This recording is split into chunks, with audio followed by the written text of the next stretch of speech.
And welcome back once again. June is Headache and Migraine Awareness Month. Dr. David Stickler is here from the Neurology Specialist of Charleston with much more. You've been a neurologist for 10 years, but just recently you opened up your own practice. Tell us about the types of patients that you treat.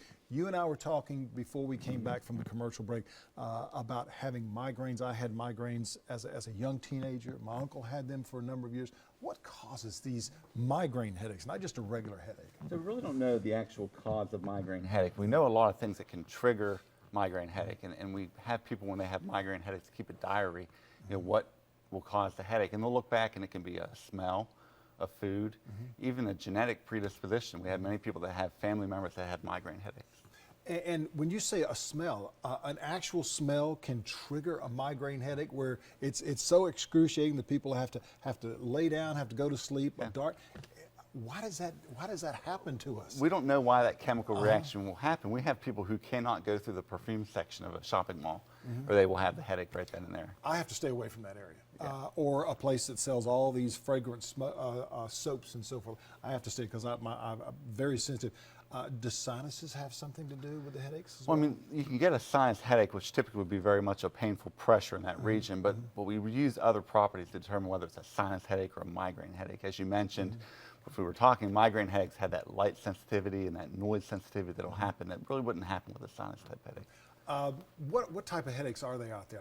I know that some people have a little headache from having a little too much of the libations the night before. That's sort of a hangover headache. And a lot of times is that just because they didn't have enough water fluids to keep them hydrated? Yeah, we think that's more of a dehydration, but the reality is about half of Americans have chronic headache conditions and more than migraine. And we have different headache types like tension headache, which is more of a muscle pull.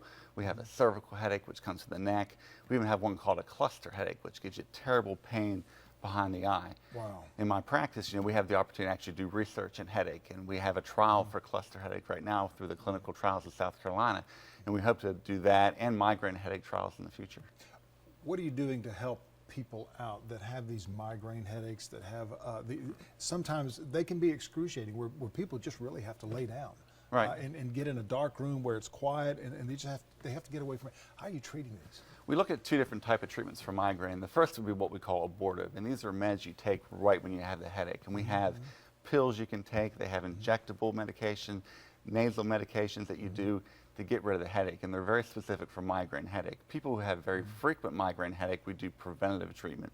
We give you a medication every day to make them go away. So if you have a headache 4 days a week, the goal was to have a headache 1 or 2 days a week, and then maybe no headaches with preventative treatment. What is probably the most popular over-the-counter drug that people use for just everyday headaches that are out there right now? A lot of the Tylenol, Goody powder, ibuprofen, very common, and we encourage that to be the frontline treatment. If you have a headache that gets, goes away with Tylenol, that's all you need. But many people go beyond that. What substance is in Goodies, Tylenol, that goes and says no more headache? It just wipes it. What is it? Is it the aspirin, or because I know Tylenol probably doesn't have aspirin? Well, the different, the anti-inflammatories have a pain relief like the Motrin and ibuprofen, and an anti-inflammatory component. But then the acetaminophen is actually the painkiller in Tylenol, and they're equally effective in the mild form of headache.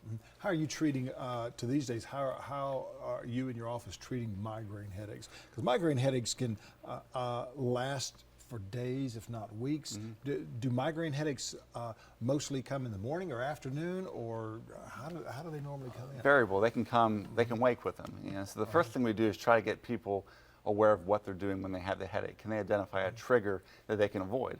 So if they're going through the perfume aisle, caused it, don't do that. Writing it down, as you were saying a few minutes ago. Keeping a diary every day when you had the headache, what were you doing? And then once we go beyond the non-pharmacologic, then we talk about medication and what you do to get rid of them. Does diet have anything to do with migraine headaches, you think? We found a lot of dietary, and people will learn that over time. If they do high carb, high sodium foods, they may get the headache.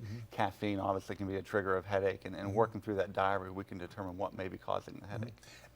As a child growing up in Annapolis, Maryland, 12, 13, and 14 years of age, I had migraine headaches nearly every day, and then went to Hawaii for 3 years.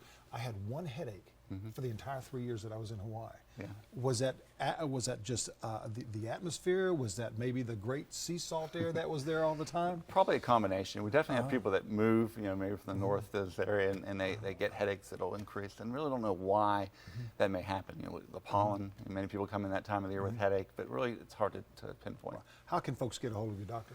Neurology specialist at Charleston, 410-0924. Yes, sir. A pleasure. Thank you so very much. All right, Got thank more you. coming up in just a moment.